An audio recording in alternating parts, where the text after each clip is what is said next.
आजकल डिबेट हो रहा है दिल्ली में कि अल्लाह है कि नहीं है। क्या फजूल बात है। जिस आदमी के पेट में 2 केजी पाखाना है, ये बिल्कुल फैक्ट बात है। हमारे और आपके सबके पेट में गिलाजत है, तो जिसके पेट में गिलाजत हो वो बंदा चला है डिबेट करने के लिए कि अल्लाह है कि नहीं। इतना कमजोर है ये इंसान। एक नापाक कतरे से पैदा हुआ है ये इंसान। इंसान की जो बुनियादी कहानी है एक नापाक कतरे की। ये कुरान शरीफ में 1 दर्जन जगहों पे इसका जिक्र आया है कि इंसान को चाहिए कि अपनी पैदाइश पे गौर करे कि यह पैदा हुआ कैसे। फलियंजुरिल इंसान मिम्मा खुलिक मिम्मा इंदाफिक यखरुजु मिन बैनि सुल्बि वत्तराइब इन्नहु अला रजइही लकादिर। अल्लाह कहता है कि a man should consider in his creation how he is created. आदमी को अपनी पैदाइश पे गौर करना चाहिए कि वह पैदा हुआ कैसे। एक पानी का कूदता हुआ कतरा, जंप करता हुआ मनी का कतरा, वो कूद के निकलता है, जंप करके निकलता है। एक जंप करता हुआ कतरा जो बाप की रीढ़ की हड्डी और माँ के सीने की हड्डी से निकलता है। माँ बाप दोनों की मनी का कतरा शामिल है बच्चों की पैदाइश में। तो बाप की मनी का कतरा रीढ़ की हड्डी से निकलता है और माँ की मनी का कतरा सीने की हड्डी से निकलता है। उसी को कहते हैं सुल्ब और तराई। यखरुजु मिन बैनि सुल्ब व तराई, यानी सुल्ब और तराइब से जो कतरा निकलता है उस कतरे से इस इंसान को पैदा किया। और फिर अल्लाह तबारक व तआला इसको मौत देके दोबारा जिंदा करके इससे हिसाब लेगा। जब इसे पैदा करना आसान है उसके लिए, तो इसे मौत देकर दोबारा जिंदा करना, हिसाब लेना, ये उसके लिए मुश्किल नहीं है। इन्नहु अला रजइही लकादिर, वो उसके दोबारा लौटाने पर कादिर है। बुजुर्गान दीन कहते हैं कि अल्लाह ने पैदाइश के बारे में ऐसा क्यों कहा कि एक नापाक कतरे से तुझको पैदा किया। तो सूफिया कराम इसकी तशरीह करते हैं कि चूंकि ये इंसान बड़ा कमजोर पैदा हुआ है, ये इंसान थोड़ा सा हुस्न पाता है मगरूर हो जाता है। बात बिल्कुल सही है। थोड़ी सी खूबसूरती मिली इंसान इतराने लगता है। बिल्कुल गौर से सुनिएगा, क्योंकि आजकल सब डिबेट चल रहा है और आपको भी अपना ईमान स्ट्रॉन्ग करने के लिए कुछ इल्म रखना होगा, अपनी सोच को बेदार करना होगा, वरना चारों तरफ लुटेरे लगे हैं ईमान लूटने के लिए। और हुजूर ने 1400 साल पहले कहा था कि एक वक्त ऐसा आएगा कि बंदा सुबह मुसलमान रहेगा, शाम काफिर हो जाएगा, शाम मुसलमान रहेगा, सुबह काफिर हो जाएगा। क्योंकि इस कदर लुटेरे चारों तरफ, कोई मॉडर्न कल्चर दिखाकर, कोई हाईएस्ट डिग्री दिखाकर, कोई यूरोप और अमेरिका की डेवलपमेंट दिखाकर, कोई साइंस दिखाकर, कोई फिल्मी कल्चर दिखाकर, कोई तंग और चुस्त लिबास दिखाकर, कोई चमकती हुई कारें दिखाकर, ये सब लूटना चाहेंगे कि देखो तुम मुसलमान हो, अगर तुम्हें कार चाहिए तो मेरे पास आ जाओ, डेवलपमेंट चाहिए तो मेरे पास आ जाओ। देखो फिल्मी सितारे किस तरह लग्जरियस लाइफ गुजार रहे हैं। देखो साहब यूरोप और अमेरिका के यहूदी किस कदर तायुश से भरी हुई जिंदगी गुजार रहे हैं। यानी हर तरफ देखो, ये लड़की स्कर्ट पहनी है तो कितनी खूबसूरत लग रही है और तुम निकाब पहने हुए हो। यानी हर तरफ से लोग नोचना चाहेंगे। उस जमाने में जो अपना ईमान बचा लिया, आया है कि उसे 100 शहीदों का सवाब मिलेगा। क्या बात है, वाह वाह वाह। 1-2 शहीद नहीं, 100 शहीदों का सवाब मिलेगा। उस जमाने में जो नबी की सुन्नतों को जिंदा किया, जो नबी की सुन्नतों को मजबूती से पकड़े रहा। मुझे नहीं चाहिए तुम्हारी चमक दमक, मुझे नहीं चाहिए तुम्हारी लग्जरियस लाइफ का धोखा, मुझे नहीं चाहिए यह जाहिरी तसन्नो और बनावट की जिंदगी। हमारे लिए हमारी सादगी अच्छी है, हमारे लिए वही तरीका अच्छा है जो मुस्तफा जान रहमत का दिया हुआ तरीका। तो इस पॉइंट को मजबूती से पकड़े रहने के लिए आपको भी सीना मजबूत करना होगा। आपको भी बुरे वसवसात के हमले को दूर करने के लिए इल्म रखना होगा। आपको भी इस्लाम की रस्सी को मजबूती से थामे रखना होगा। दुनिया वाला कुछ भी कहे, हम बगैर किसी दलील के खुदा को एक मानते हैं, क्या बात है, वाह वाह वाह वाह वाह। ब्लाइंडली आंख बंद। ये भी एक फितना है। कोई रमेश नहीं आया है डिबेट करने के लिए, कोई उमेश नहीं आया है डिबेट करने के लिए। जावेद जो एक मुसलमान का नाम है, एक मुसलमान का नाम और लेबल लेकर वो डिबेट करने आया है किस बात पर कि अल्लाह है या नहीं, जबकि ये भी एक फितना है और ये भी कुफ्फार व मुशरिकीन यहूद व नसारा की एक बहुत बड़ी साजिश है। क्योंकि अगर कोई रमेश सामने आ जाता तो ये एक लख्त इनकार करता भाई तुम तो मुशरिक और तुम तो काफिर हो, तुमको लेना देना क्या है। लेकिन यहाँ चूंकि एक मुसलमान नाम का शख्स सामने आया है ताकि मुसलमानों का एक बड़ा जाहिल तबका कंफ्यूज्ड हो जाए, मुसलमानों का एक बड़ा तबका जो जाहिल है, जो कम पढ़ा लिखा है, वो कंफ्यूज्ड हो जाए, वो अपने मजहब के बारे में शक करने लगे। क्योंकि दूसरे लोगों को जैसे तैसे जीना है, शराब पीना है, डीजे बजाना है, डांस करना है, अपनी बीवी को साहब निर्वस्त्र करके उसको साथ में लेके घुमाना है, वो उसके यहाँ कोई उसूल नहीं है, कोई जाब्ता नहीं। ये जाब्ता तो सिर्फ इस्लाम में है कि क्या खाएं क्या नहीं खाएं, क्या पिएं क्या नहीं पिएं, क्या लीगल है क्या इलीगल है, क्या राइट है क्या रॉन्ग है, क्या जायज है क्या नाजायज है, क्या हराम है क्या हलाल है। ये तो मुसलमान को समझना है। दूसरों को क्या मतलब, पानी मिला तो पी लिया, शराब मिला तो पी लिया, ताड़ी मिला तो पी लिया, गुड़ मिला तो खा लिया, पेशाब मिला तो पी लिया। बहुत सारे काफिर हैं जो गाय का पेशाब पीते हैं, बहुत सारे मुशरिक हैं जो अपना पेशाब पी लेते हैं। तो इसलिए उनको क्या मतलब है, जो मिला सो पी। तो मुसलमान को सोचना है कि हमें हलाल का 1 रुपया चाहिए, हराम का 1 करोड़ नहीं चाहिए। क्या बात है, क्या बात है, वाह ये तो वाह, मुसलमान को सोचना है कि हमें शराब नहीं हमें शरबत चाहिए, हमें नाजायज नहीं हमें जायज चाहिए। तो अब कानून के दायरे में ये मुसलमान रहता है। इसलिए पूरी दुनिया में सबसे ज्यादा मजबूत, सबसे ज्यादा स्ट्रॉन्ग, सबसे ज्यादा रूहानी ताकत का मालिक ये मुसलमान है। इसी से मानवता और इंसानियत दुनिया में कायम है।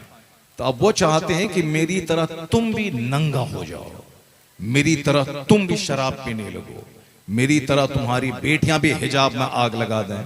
इसलिए एक सोची समझी स्कीम के तहत एक भला अच्छा आदमी जो मुख्यमंत्री है, ये आदमी भी बुढ़ापे में सिठिया करके हिजाब के खिलाफ एक तहरीक चढ़ा हुआ है। बताइए कितना अच्छा आदमी था। लेकिन अब ये साहब एक अच्छा आदमी भला मानुस हो गए एक औरत की तहजीब के खिलाफ और हिजाब के खिलाफ। साहब पता नहीं क्या हो गया उसको। पूरी दुनिया ये समझ ले कि हिजाब की दुश्मन, हमारी दाढ़ी की दुश्मन, हमारी टोपी की दुश्मन, पूरी दुनिया एक तरफ से दुश्मन होती जा रही है।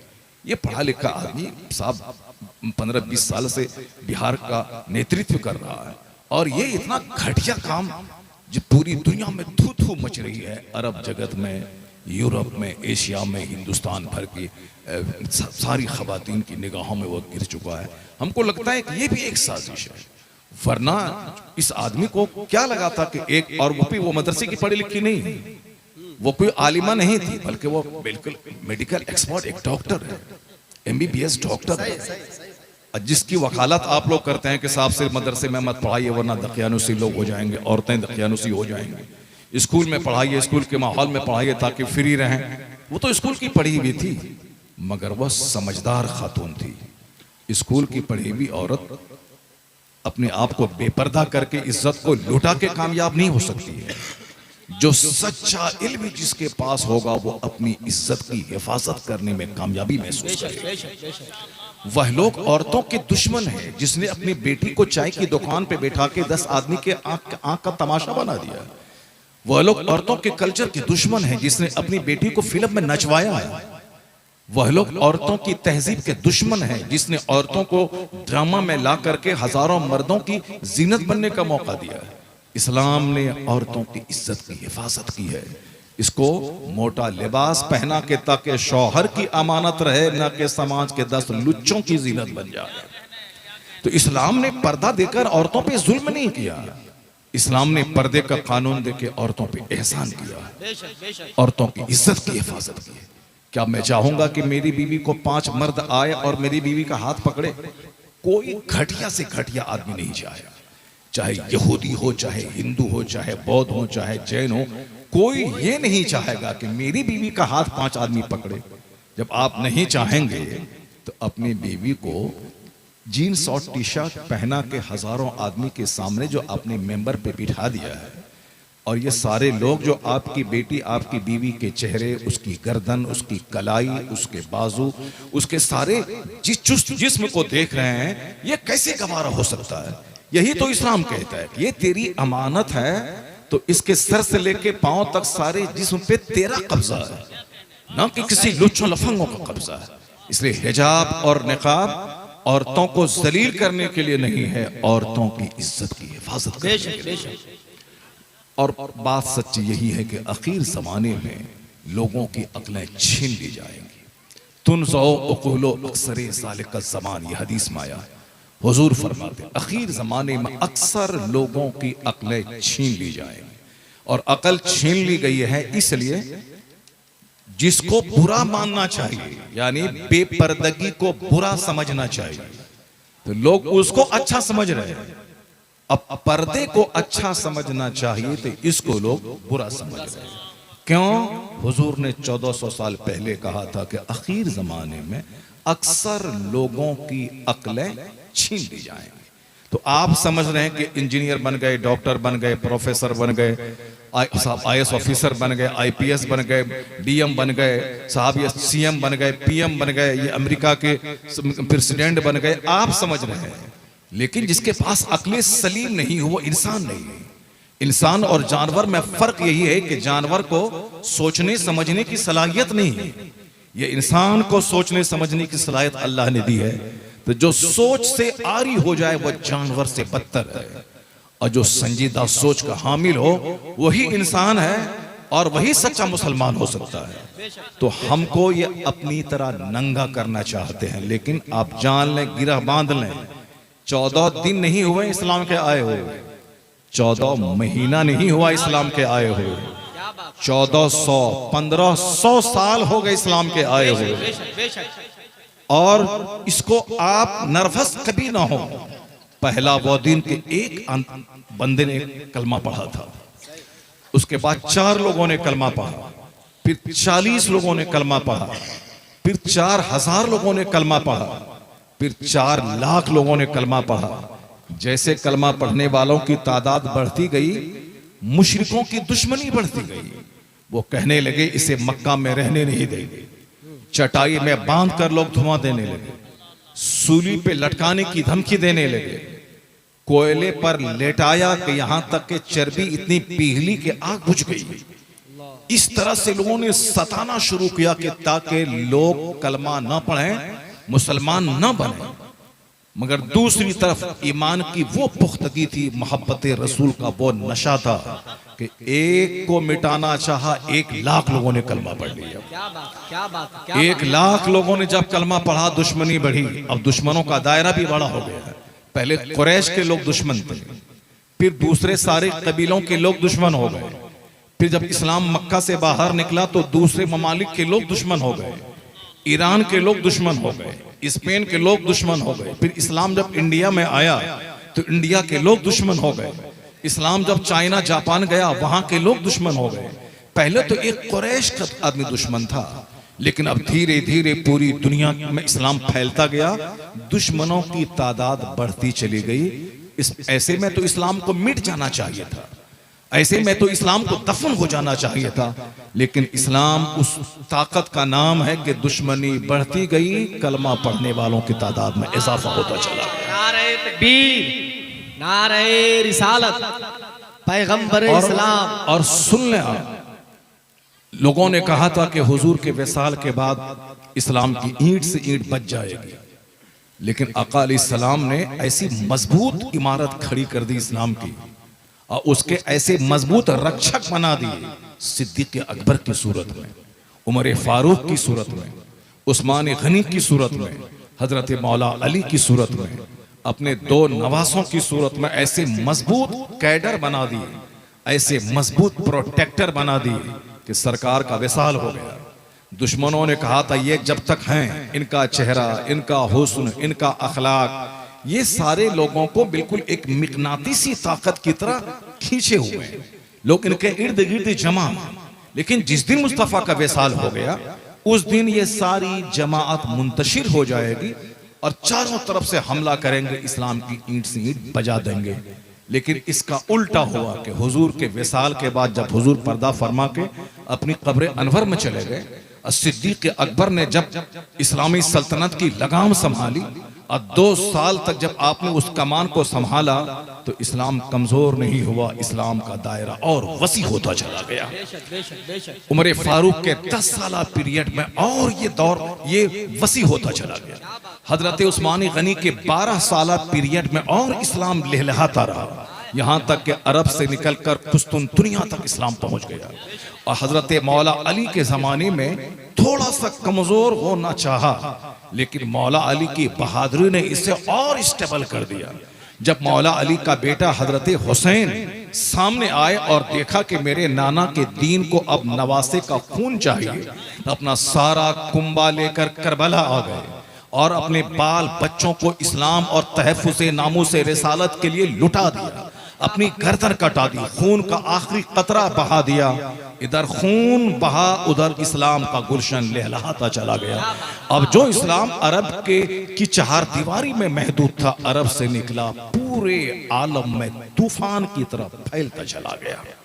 आज एक आदमी नहीं है, बल्कि आज पूरी दुनिया में 200 करोड़ की तादाद में कलमा पढ़ने वाले हैं। 2 लाख नहीं, 200 करोड़ लोग अभी पूरी दुनिया में मौजूद है।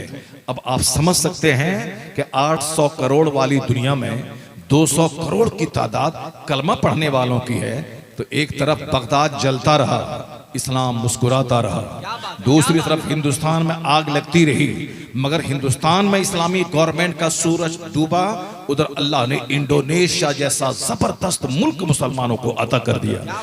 इस तरह से एक तरफ सूरज डूबा, दूसरी तरफ से निकल गया।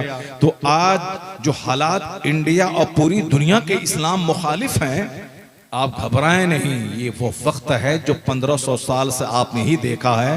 जब जब दुश्मनी बढ़ी है तब तब मुस्तफा के गुलामों की तादाद में इजाफा होता चला गया। इसलिए ऐसा लग रहा है कि ये वक्त आया है जब एक तरफ टेलीविजन पे डिबेट हो रहा है, स्कूल कॉलेज में डिबेट हो रहा है, कोई मुख्यमंत्री हिजाब खींच रहा है, ऐसा लग रहा है कि अब कलमा पढ़ने वालों की तादाद में इजाफा होने वाला है।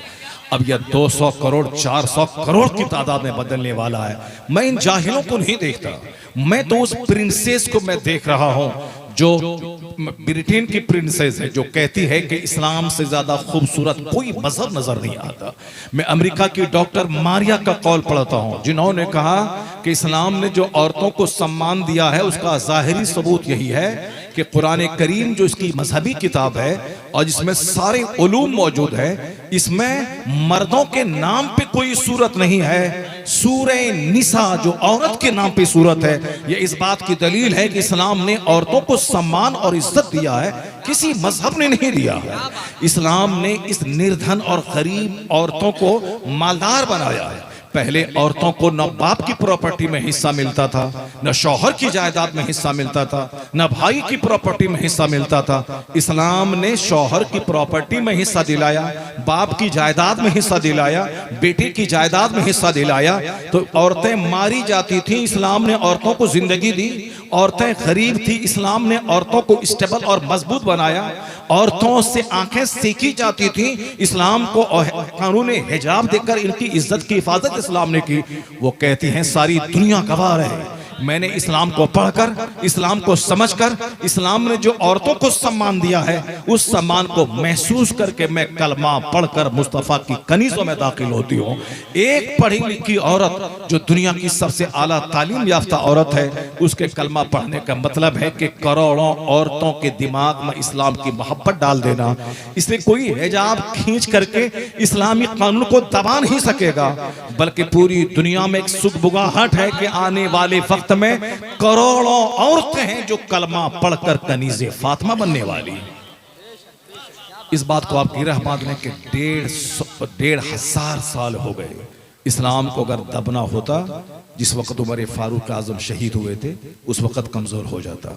इस्लाम को अगर दबना होता, उस्मान गनी जब अपने घर में शहीद कर दिए गए उस वक्त इस्लाम कमज़ोर हो जाता।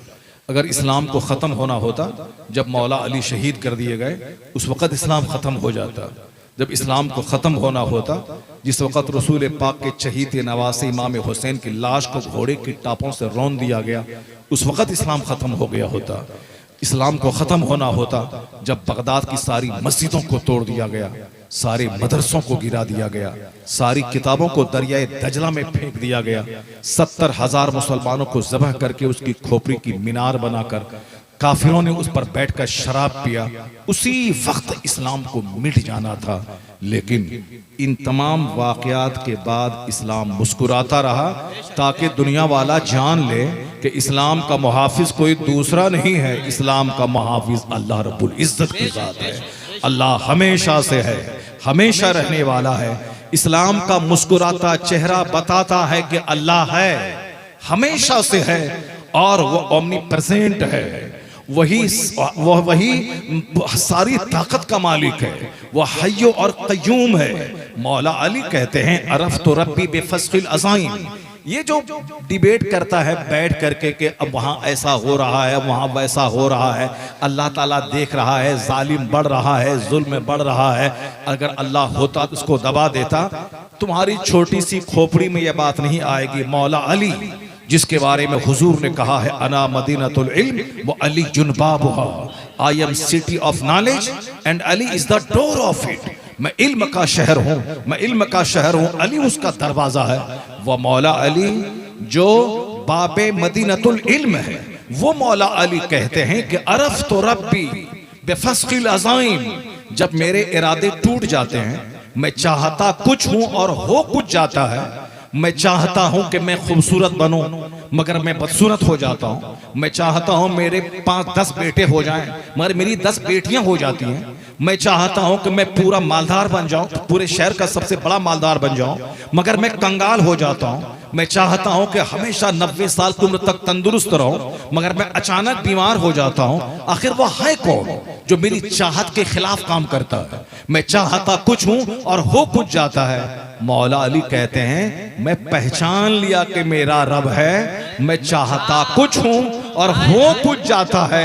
यह इस बात की दलील है कि बंदों का चाहा हुआ सब कुछ नहीं होता है, वही होता है जो मंजूरी खुदा होता है। नारे तकबीर, नारे रिसालत, अरफ़ तो रब्बी बेफ़स्क़िल अज़ाइम। मौला अली कहते जब मेरे इरादे टूट जाते हैं तब मैं समझ लिया कि मेरा खुदा है जो मेरी नहीं अपनी चलाता है। आज से 5 साल पहले आपको याद होगा चाइना जापान में मदरसों पे सख्त नजर थी कि मदरसा कायम नहीं होने पाए, मस्जिदों पे सख्त नजर थी कि कोई नमाज नहीं पढ़ने पाए। अमेरिका यूरोप से इस्लाम के खिलाफ बयानात आ रहे थे। हिंदुस्तान में एनआरसी का एक अलग तूफान और हंगामा था। पूरी दुनिया में मुसलमानों के खिलाफ न जाने एक तूफान बरपा था।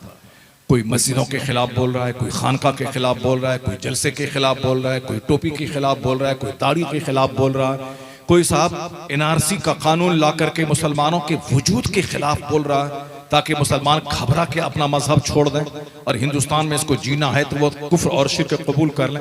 न जाने कैसा हंगामा था। मगर मालूम है इन सारे हंगामों को दूर करने वाले ने कैसे दूर किया? एक छोटा सा कोरोना का कीड़ा भेज दिया। वह छोटा सा कीड़ा जो अमेरिका के शहर को उजाड़ दिया, जो चाइना और जापान की चमक दमक को मिट्टी में मिला दिया, जो हिंदुस्तान के सारे एयरपोर्ट पे ताले लगवा दिए, पूरी दुनिया के हर घर को जेल में बदल दिया। सारे लोग क्वारंटाइन में चले गए। बेटा मर रहा है, बाप उसके करीब नहीं जा रहा है।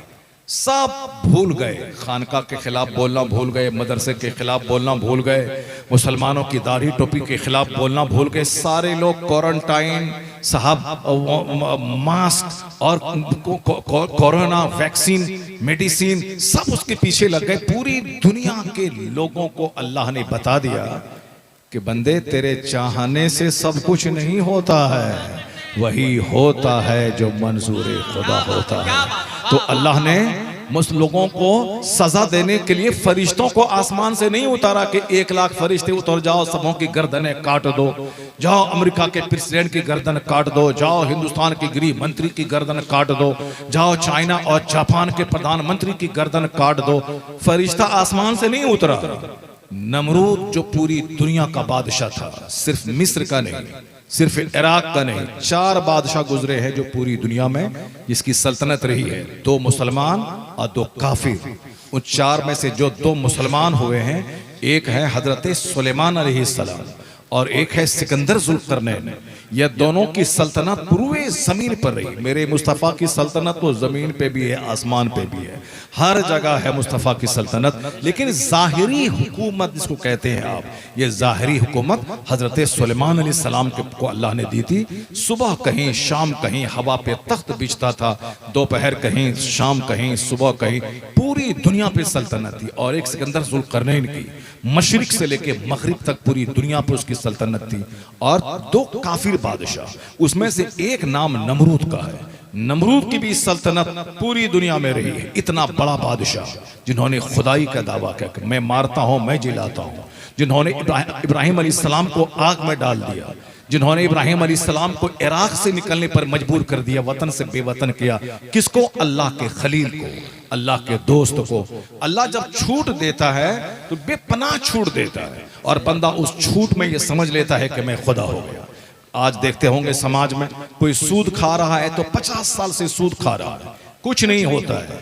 और बहुत सारे कमजोर किस्म के मुसलमान ये समझते हैं अगर सूद खाने वाले को तबाही आती, ये बंदा 50 साल से सूद खा रहा है, कुछ नहीं हुआ इसको।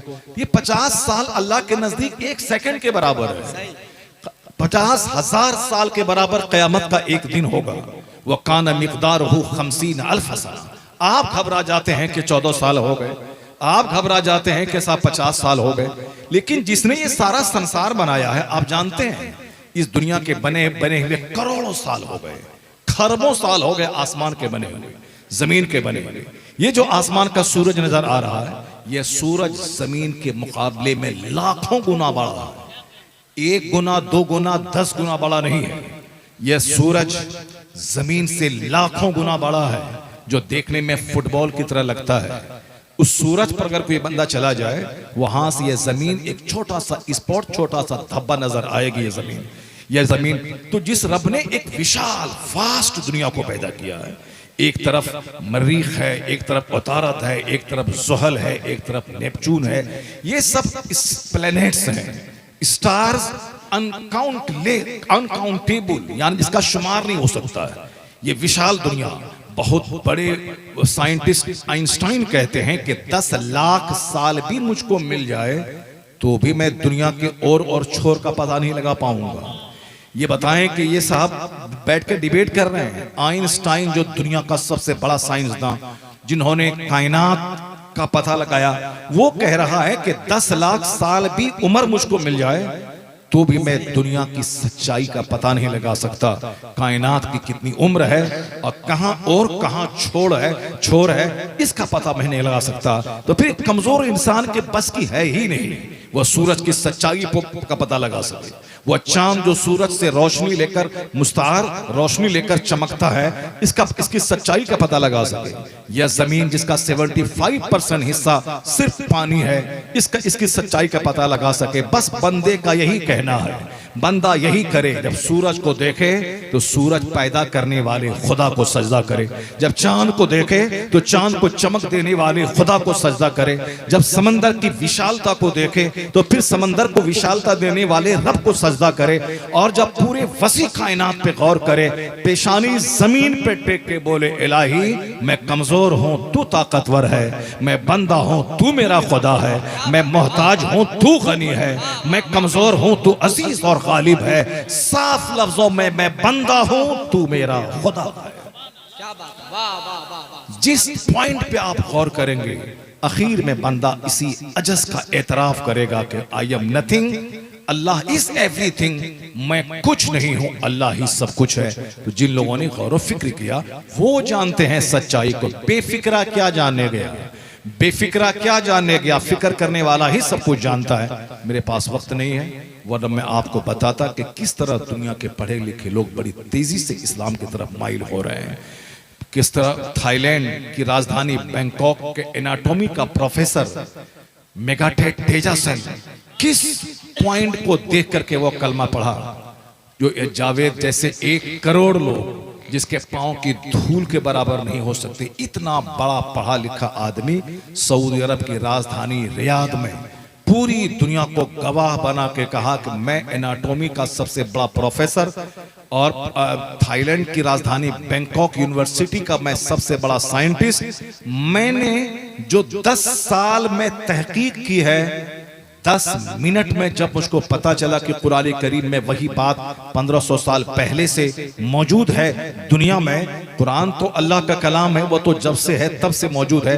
दुनिया में नाजिल हुई है ये किताब 1500 साल पहले, तो 1500 साल पहले से वह बातें मौजूद हैं। तो मेगाटे तेजासन ने कहा जो 10 साल मैंने दिमाग जला के जिसको पाया है वो बात कुरान में मौजूद है। इसका मतलब है कि कुरान किसी बंदे का कलाम हो ही नहीं सकता है, ये बंदों के खालिक, बंदों के क्रिएटर का कलाम है। जब सच्चाई सामने आ गई है तो दुनिया गवाह है कि तेजासन कलमा पढ़कर मुस्तफा की गुलामी में दाखिल हो रहा है।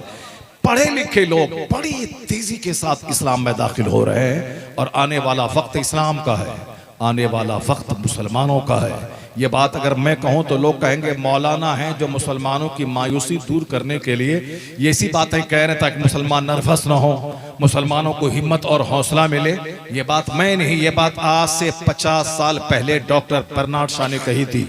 बर्नार्ड शॉ जो दुनिया का एक बहुत पढ़ा लिखा अदीब, मैंने कॉलेज में बर्नार्ड शॉ की लिखी हुई किताब मैंने पढ़ी है और जो भी कॉलेज स्कूल में पढ़े हैं जरूर वो डॉक्टर बर्नार्ड शॉ के बारे में जानते हो। कितने बड़े ड्रामाटिस्ट और कितने बड़े अदीब थे। उसने आज से 50 साल पहले कहा था, if any religion has a chance of ruling over England nay Europe within the next 100 years it is इस्लाम।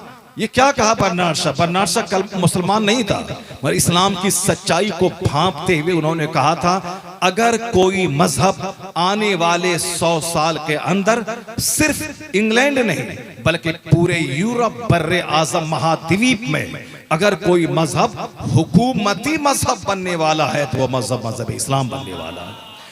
इसको अपने घर में दीवार पे लिख के रखे, if any religion has a chance of ruling over England nay Europe within the next 100 years it is Islam. Bernard Shaw जैसा पढ़ा लिखा महाविद्वान, उसने कहा कि अगर आने वाले 100 साल के भीतर सिर्फ इंग्लैंड नहीं बल्कि फ्रांस में, जर्मनी में, हॉलैंड में, पूरे यूरोप बर्रे आजम में अगर कोई मजहब हुकूमती मजहब बनने वाला है तो वह मजहब इस्लाम बनने वाला है। चूंकि दुनिया के सारे प्रॉब्लम्स का हल मजहब इस्लाम में है, हर दर्द की दवा मजहब इस्लाम में है। दुनिया के सबसे बड़े मुअल्लिम मुस्तफ़ा जाने रहमत की ज़ात गिरामी है। जिस मसले का हल कहीं नहीं मिलता हो उस सारे मसले का हल कुरान में मुस्तफ़ा के फरमान में मौजूद है, मुस्तफ़ा की हदीस में मौजूद है। एग्जाम्पल के तौर पर एक छोटी सी बात, डॉक्टर चार्ली चैपलिन दुनिया का सबसे बड़ा ब्रिटिश फिल्म स्टार, करोड़ों जिसके फैंस हैं, जिनके ड्रामास को, कॉमेडी को देखकर करोड़ों लोग अपने गम को दूर करना चाहते हैं। जिस तरह हिंदुस्तान में 2-4 नाम बड़े मशहूर हैं, जैसे एक्टर में दिलीप कुमार का नाम, अमिताभ बच्चन का नाम, शाहरुख खान का नाम, ये हिंदुस्तान की फिल्म इंडस्ट्रीज के किंग लोग हैं, बादशाह, ये बादशाह लोग हैं। उसी तरह इंग्लैंड की फिल्म इंडस्ट्रीज का बादशाह है चार्ली चैपलिन, बहुत बड़ा कॉमेडियन, फिल्म स्टार। उसकी उनकी फिल्में देखकर लोग मुस्कुराते थे, अपना गम दूर करते थे। लेकिन वो शख्स, गूगल पे आप जाएं, चार्ली चैपलिन का नाम लें, उसका एक फॉर्मूला सामने आ जाएगा, I always like to walk in the rain, nobody can see my tears. मैं बारिश में टहलना चाहता हूं ताकि जी भर के रोऊं और मेरे आंसू को कोई देख नहीं पाए। इतना अंदर से वह बंदा गमगीन और टूटा हुआ था। कौन? करोड़ों को हंसाने वाला, करोड़ों का गम दूर करने वाला। वो अंदर से टूटा हुआ था। वो डॉक्टर के पास जाके कहा कि डॉक्टर साहब मैं अंदर से दुखी हूं, मेरे दुख का इलाज करो तुम। तो डॉक्टर ने कहा चार्ली चैपलिन का शो देखा करो, तेरा गम दूर हो जाएगा। ये बोला जिसका शो देखने का मशवरा आप दे रहे हो वो चार्ली चैपलिन मैं ही हूं, मुझे दुनिया चार्ली चैपलिन कहती है। डॉक्टर की आंखें फटी की फटी रह गईं कि जो करोड़ों को हंसाने वाला अंदर से इतना टूटा हुआ है तो फिर सुकून है कहां, हैप्पीनेस है कहां, इंजॉय है कहां, मेरीमेंट है कहां, रिलैक्स कहां है, आखिर हैप्पीनेस कहां है, राहत और सुकून कहां है। एक तो चार्ली चैपलिन की जिंदगी से पता चला। हिंदुस्तान में एक नाइटिंगेल ऑफ इंडिया बुलबुले हिंद है लता मंगेशकर जी, जो 90 साल की उम्र में अभी कुछ दिन पहले जिसका देहांत हुआ, जो मरी है। हिंदुस्तान की सबसे बड़ी खातून, अचीवर, सुपर अचीवर। अचीवर मतलब जो सबसे बड़ी कामयाबी हासिल किया हो, सुपर अचीवर जो सबसे ज्यादा कामयाबी हासिल किया हो, शोहरत, दौलत, इज्जत, पॉपुलैरिटी, नामवरी, नेम, फेम, यानी जिसको करोड़ों लोग जानते हो, जिनके पास करोड़ों का जेवर हो, जिनके पास करोड़ों का बंगला हो, ये लता मंगेशकर जी उन सुपर अचीवर में एक हैं। बंबई में घर है, करोड़ों की कार है, करोड़ों की ज्वेलरी है, कभी अमेरिका, कभी नॉर्वे, कभी कनाडा, कभी थाईलैंड, कभी इंडोनेशिया, कभी बाली, कभी हिंदुस्तान के छोटे बड़े शहर, यानी दुनिया भर का भ्रमण। टाइम्स ऑफ इंडिया वाला जब उनसे इंटरव्यू लेने गया, आप तो सुपर अचीवर हैं, दौलत शोहरत सब मौजूद है, प्रधानमंत्री पार्लियामेंट हाउस में बैठकर आपसे गीत सुन रहे हैं, इतनी बड़ी खुश फॉर्चुनेट औरत कौन होगी, फॉर्चुनेट पर्सनैलिटी कौन होगी जितनी शोहरत आपको मिली है। आप कैसा फील कर रही हैं, कैसा लग रहा है आपको? लता मंगेशकर जी ने कहा कि ऐसा लग रहा है कि I like to leave this world, मैं इस दुनिया को छोड़ना चाहती हूँ। एक अंग्रेजी में लफ्ज आता है लीव, LIV, लीव माने रहना, और एक आता है LEAVE, लीव माने छोड़ना। तो लता मंगेशकर जी कहते हैं I like to leave this world, अब मेरी ख्वाहिश है कि मैं दुनिया छोड़ के मर जाऊं। क्यों? जो मैं चाहती थी मुझको नहीं मिला, जो मैं चाहती थी मुझको नहीं मिला। 2 कट्ठा जमीन खरीद कर इंजॉय करने वाला, छोटा सा घर बना के इंजॉय करने वाला, 2-4-10 करोड़ रुपए बैंक में जमा करके इंजॉय करने वाला, हकीकी इंजॉय तो मिलेगा नहीं। बज़ाहिर पान खा के कह दें कि मैं बहुत खुश हूं, सीने पे एक हाथ मारूंगा तो 50 गम आप बोल देंगे। इतने सारे गमों के बीच में मैं जी रहा हूं, बीवी, बाल, बच्चे, पड़ोसी, रिश्तेदार, अपनी सेहत, तंदुरुस्ती, हर आदमी दुखी है। क्यों? अल्लाह ने सारा सुख इस दुनिया में रखा ही नहीं है।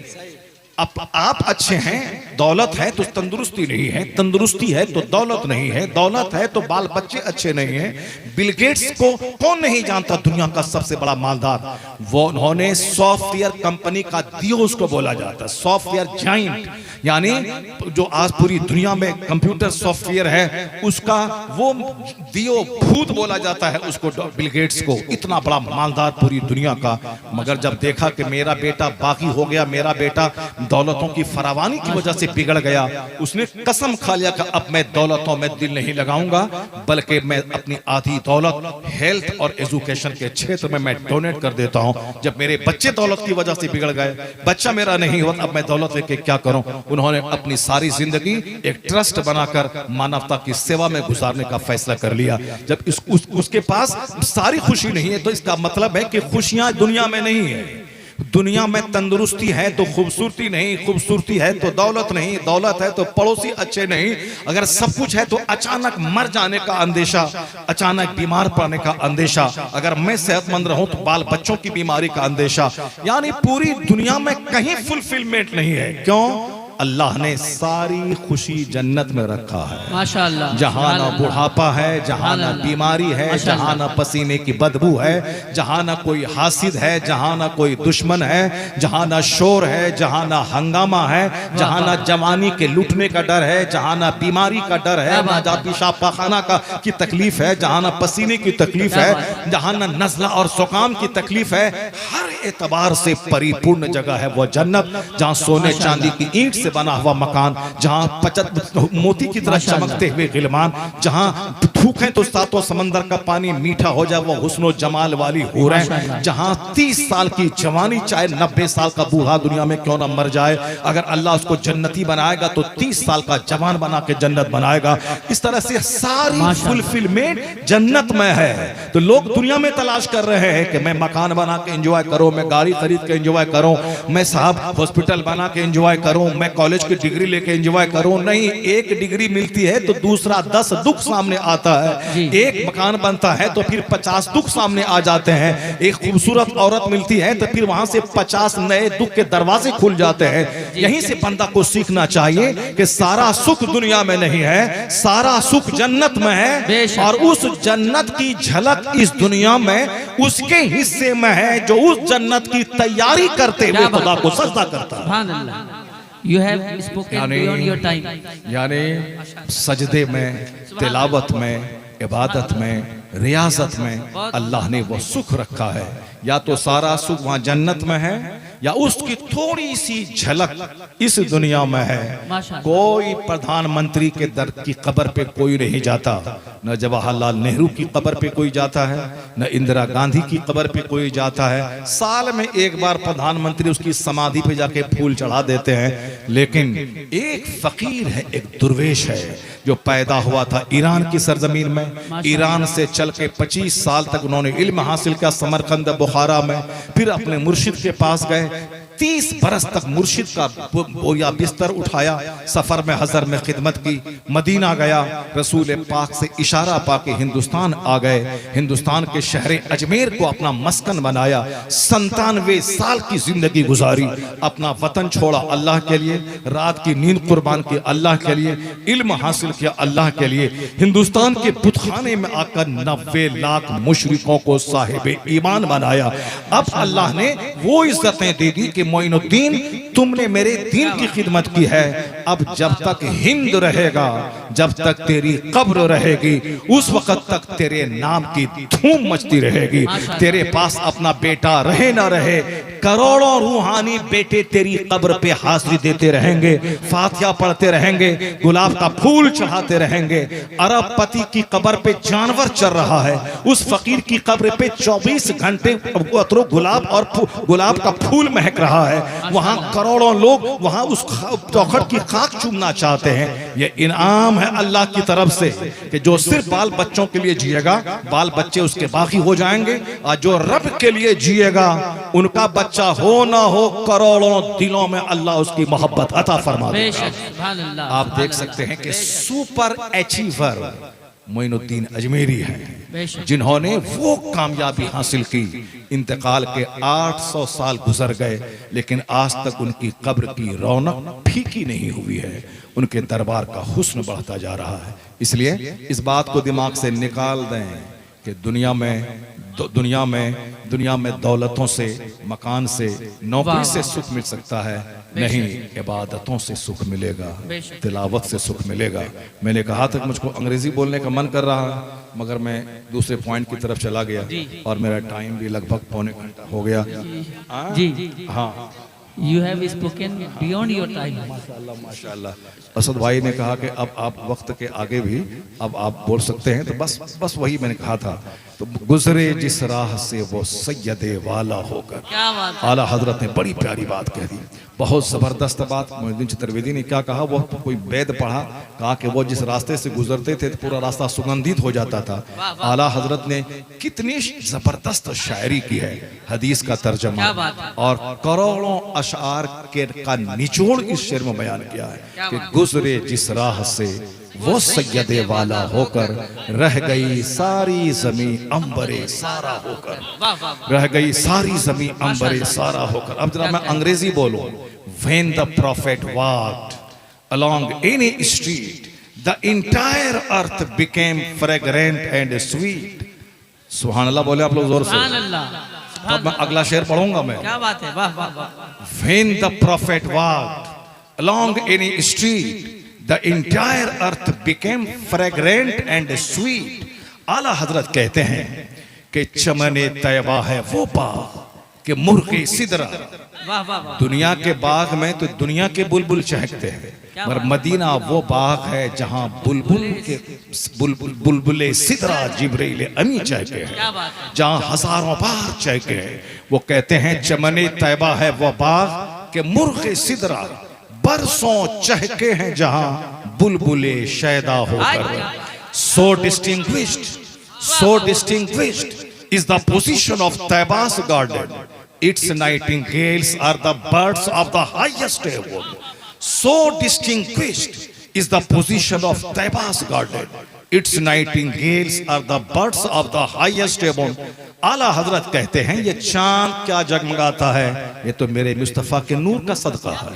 ये सूरज में जो चमक है वो मेरे मुस्तफ़ा के चेहरे की खैरात लेके चमक रहा है।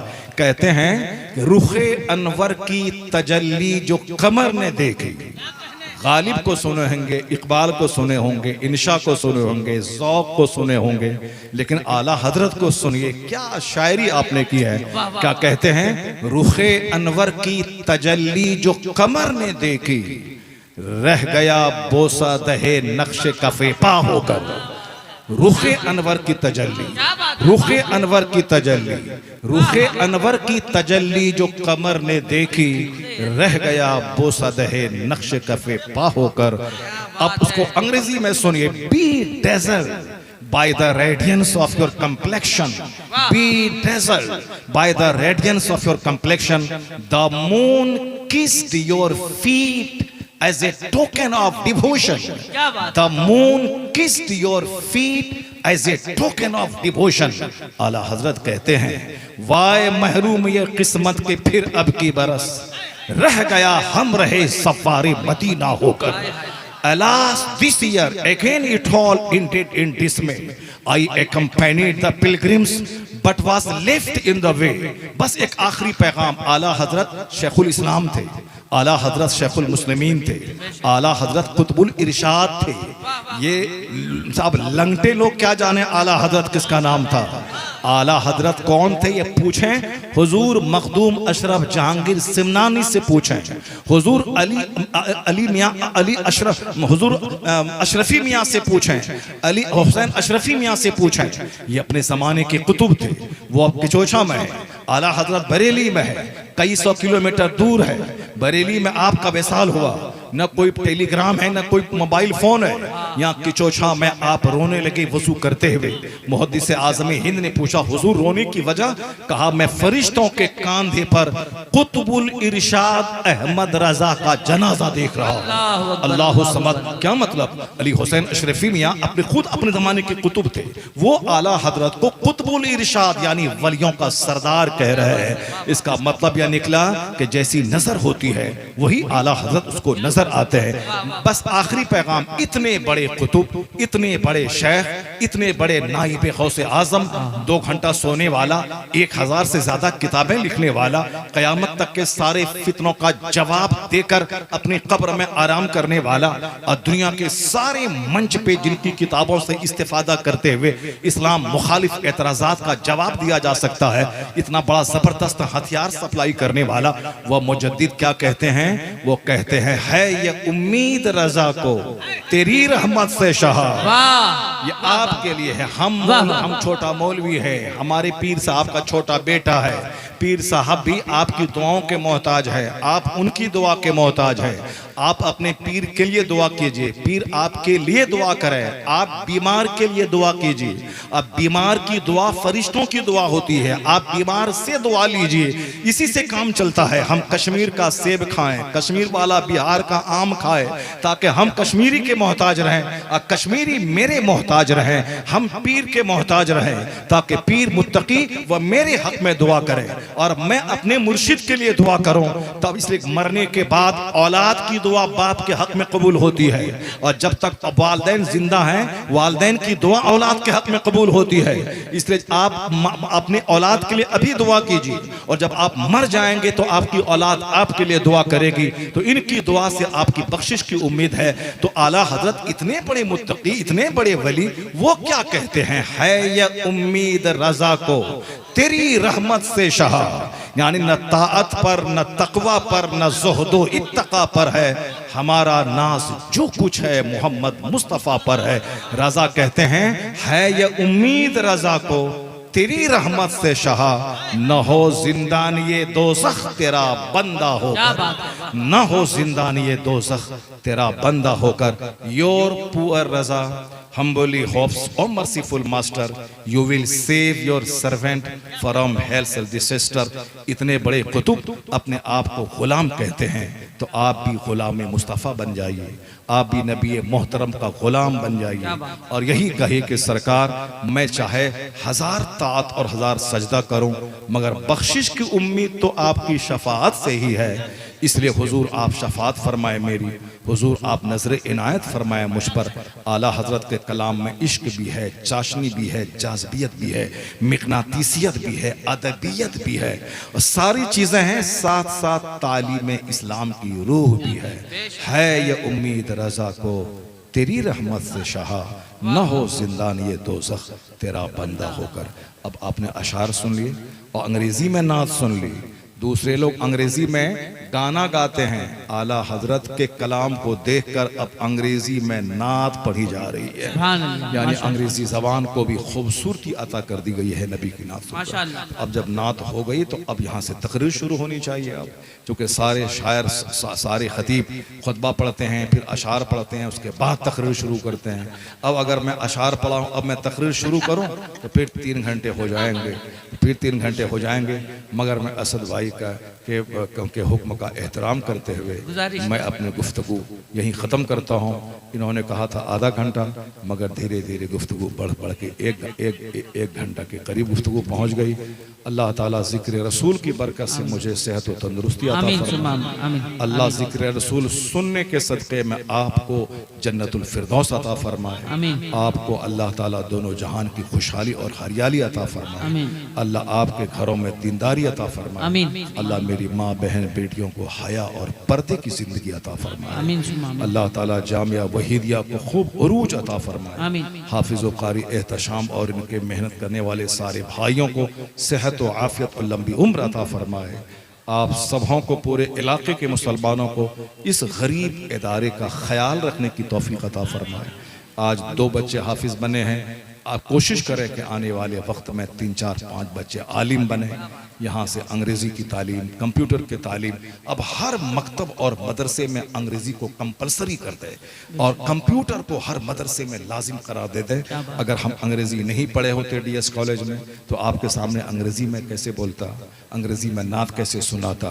तो इस तरह से अपने बच्चों को अच्छा आलिम बनाने के लिए अच्छी अरबी दानी के साथ साथ अच्छी अंग्रेज़ी दानी भी होनी चाहिए। अल्लाह ताला सारे मदारिस में बरकतें अता फरमाए और सारे मदारिस को दीनी खिदमतों का मरकज़ अल्लाह बना दे। आमीन। व आखिरु दावाना अल्हम्दुलिल्लाहि रब्बिल आलमीन। अस्सलामु अलैकुम। वालेकुम अस्सलाम व रहमतुल्लाहि तआला व बरकातहू।